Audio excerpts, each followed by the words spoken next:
വെള്ളരിമലയുടെ താഴ്വാരത്തൊരു വിദ്യാലയമുണ്ടേ, പുന്നപ്പുഴയുടെ ഓരം ചേർന്നൊരു പള്ളി. വെള്ളാർമല പുഞ്ചിരിമട്ടത്ത് ആദ്യ ഉരുൾപൊട്ടലുണ്ടാകുന്നത്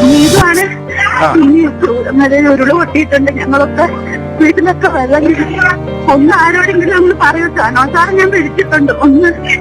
ഒന്ന് ആരോടെങ്കിലും പറഞ്ഞിട്ട് ഞങ്ങൾ ഇന്ന് രക്ഷപ്പെട്ടു. മുണ്ടക്കൈ ചൂരൽമല ഉരുൾപൊട്ടൽ ഒരു ഭൂപ്രദേശത്തെ അപ്പാടെ മുണ്ടക്കൈ ഉരുൾപൊട്ടൽ തന്റെ കുടുംബത്തെ കവർന്നു. മുണ്ടക്കൈ ഉരുൾപൊട്ടലിനെ അതിജീവിച്ച ഒരു 5 വയസ്സുകാരിയുണ്ട് മേപ്പാടി ചെമ്പോത്തറയിൽ. മുണ്ടക്കൈ പള്ളിക്ക് സമീപത്ത് മണ്ണിൽ നിന്നാണ് പിറ്റേന്ന് അവളെ കണ്ടെത്തുന്നത്.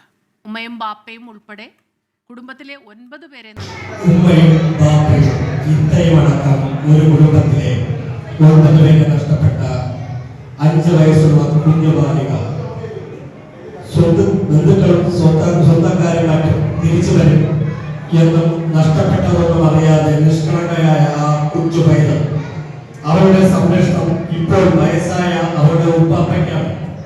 അവർക്ക് ഇന്ന് കളിച്ചു വളർന്ന കൂട്ടുകാരവും പഠിച്ചിരുന്ന സ്കൂളവും പഠിപ്പിച്ചിരുന്ന അധ്യാപകരും കൂടെയില്ല എന്ന സത്യം അറിയില്ല.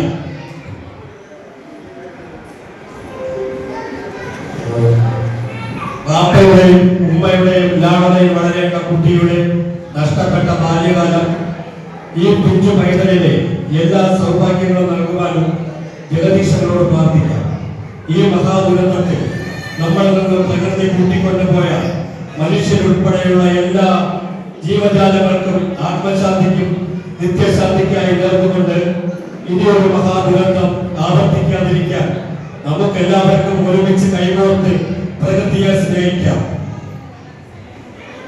വെള്ളരിമലയുടെ താഴ്വാരത്തൊരു വിദ്യാലയമുണ്ടേ, പുന്നപ്പുഴയുടെ